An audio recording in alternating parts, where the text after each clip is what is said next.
It's really an international call to action to bear light on the atrocities that are happening in Ukraine, specifically the targeting and killing of young children who have not been able to make it out of that country. You can see over here on the ground, they've got children's toys out there, really signifying the happiness that children would normally be experiencing in Ukraine. Instead, they are really seeing and experiencing gruesome realities, as made evidenced by these mock babies wrapped up in blankets covered in fake blood. And organizers out here say the message that they're really trying to get across is it doesn't matter what country you're from or what your political preferences are or what your religion is. What matters is that you can feel and understand the pain of young children.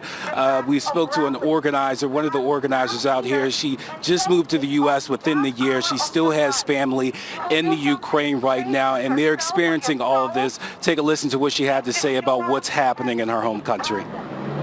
This killed baby show how sad mothers, you know, how it's difficult to be mother, how it's difficult to grow your child, and in one day Russia just kill your baby. And I ask mothers around the world to support Ukrainian mothers, because it's not only Ukrainian kids, this is our kids. And Jackie, this is what we're seeing from folks out here. They want to stop the energy imports from Russia. They want to secure airspace. They say these are all the things that they believe will be able to help the Ukrainian people ultimately protect their country from Russian attacks and ultimately protect their people. A very heartbreaking situation for a lot of these folks who have family there and every day are, pins and needles waiting to hear back from family members and hoping that they're alive, Jackie. Wow. All right. Charles Watson for us in Atlanta. Thank you for that story, Charles. Griff? Jackie, it's been a week since I arrived in Lviv, and from what we've seen so far, the fighting doesn't seem to be slowing down in the least bit. Joining me now to discuss the latest military movements across Ukraine is retired Army Lieutenant Colonel Chuck DeVore. He was an Army intel officer for 24 years, specializing in Russian tactics. Colonel, it's always great to have you. The news today, the Ukrainian forces in Kharkiv, in that eastern Donbass area, able to gain some ground, pushing Russians back. I know you've been studying the maps as well. What do you make of where the battle space stands now? Well, we have two important developments. First of all, Russia has suffered a strategic defeat around Kyiv and north of Kyiv.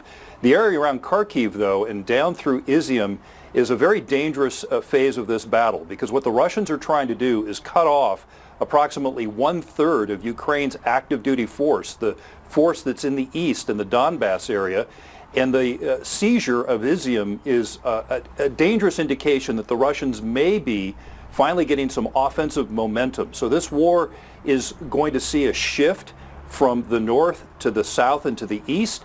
And we really need to do everything we can to keep the Ukrainians in this fight, because they're going to be burning up a lot of ammunition and equipment here in the coming weeks.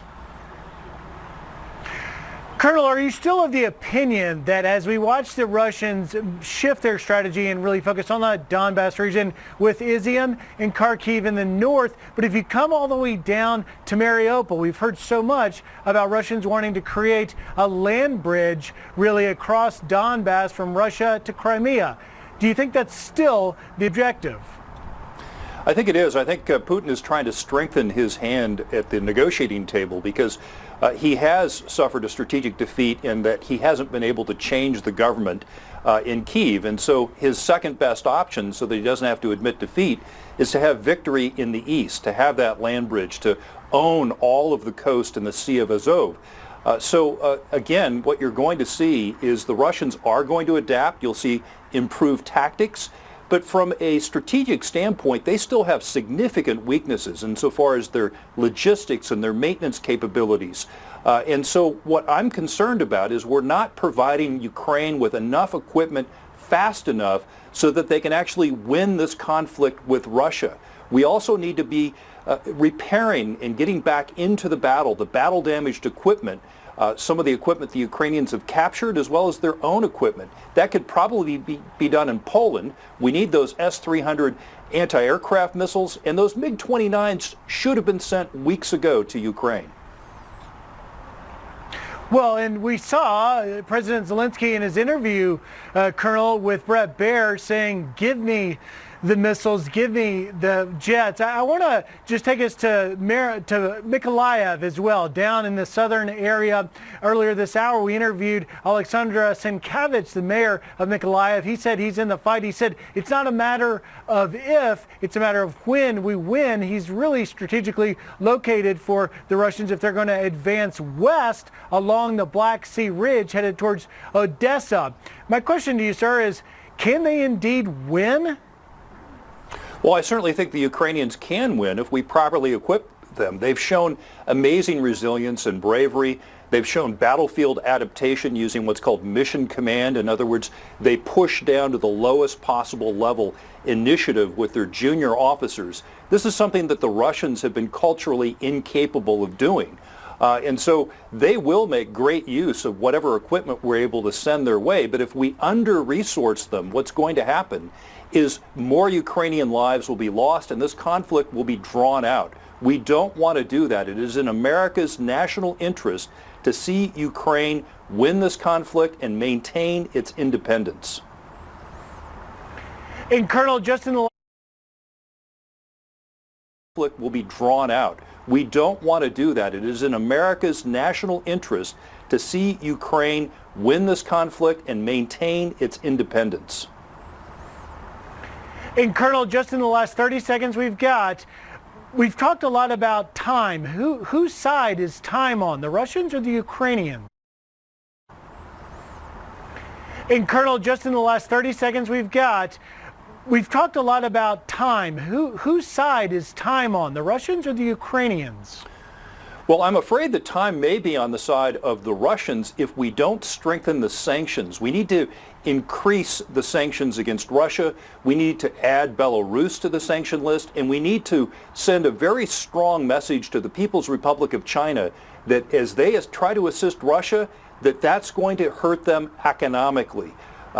What's happened in recent weeks is the Russian economy has begun to rebound because the sanctions aren't enough. We have to cut off, for example, Russian energy imports, and America has to once again have energy dominance. Retired Lieutenant Colonel Chuck DeVore. Chuck, thank you very much for taking time, sir. Great insight. Jackie? Thank you.